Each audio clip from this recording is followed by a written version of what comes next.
जय श्री कृष्णा दोस्तों। स्वागत है आप सभी का अपने YouTube चैनल सनातनी नेहा में। दोस्तों, सावन मास के शुक्ल पक्ष में पड़ने वाली एकादशी को पुत्रदा एकादशी के नाम से जाना जाता है। पुत्रदा एकादशी का विशेष महत्व है। इस व्रत के नाम से ही इसके फल का पता चलता है।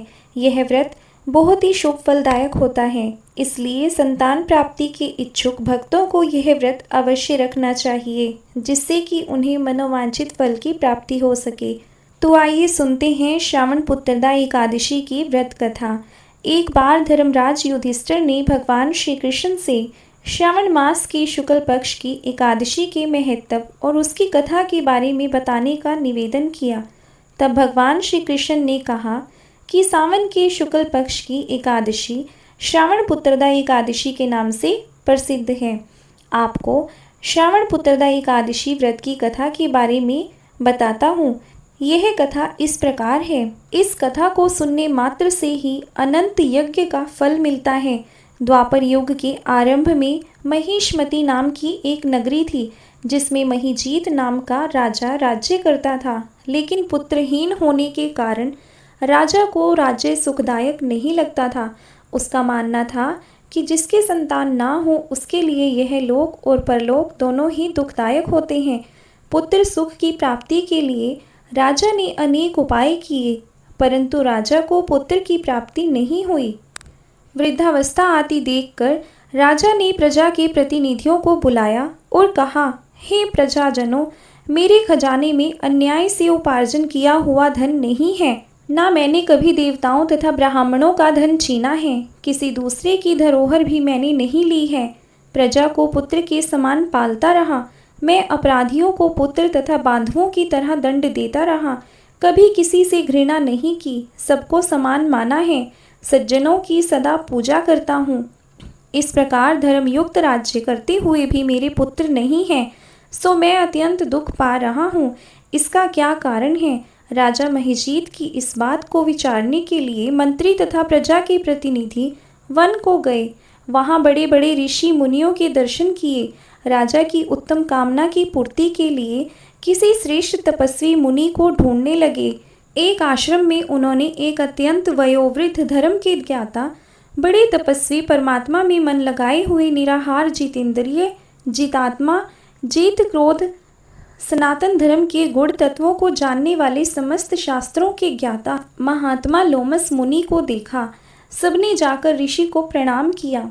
उन लोगों को देखकर मुनि ने पूछा कि आप लोग किस कारण से आए हैं? निसंदेह मैं आप लोगों का हित करूंगा। मेरा जन्म केवल दूसरों के उपकार के लिए हुआ है, इसमें संदेह मत करो।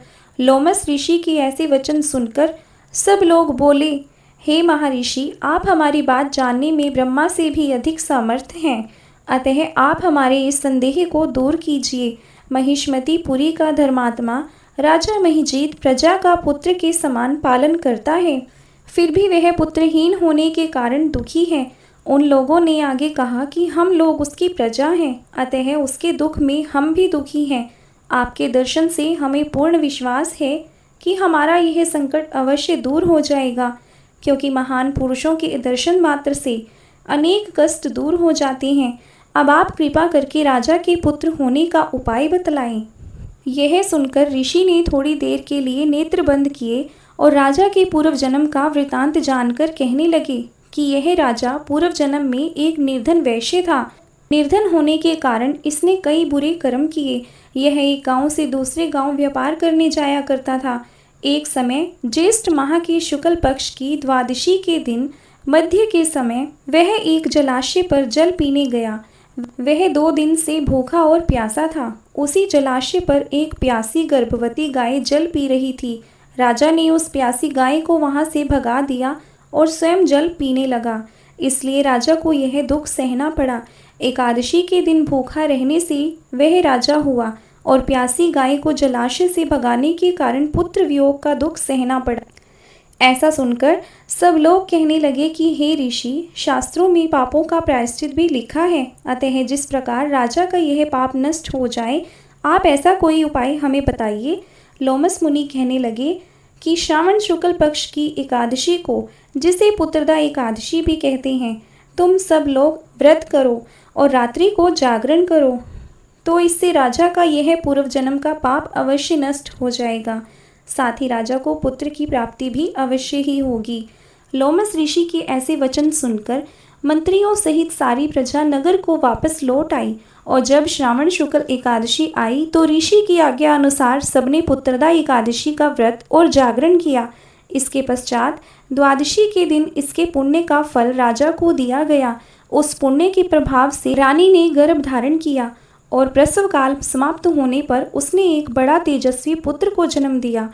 इसलिए हे राजन, इस श्रावण शुक्ल एकादशी का नाम पुत्रदा एकादशी पड़ा। अतः संतान सुख की इच्छा हासिल करने वाले इस व्रत को अवश्य करें। इसके महात्म्य को सुनने से मनुष्य सब पापों से छूट जाता है और इस लोक में संतान सुख भोग कर परलोक में स्वर्ग को प्राप्त होता है। बोलिए श्री हरि विष्णु भगवान की जय।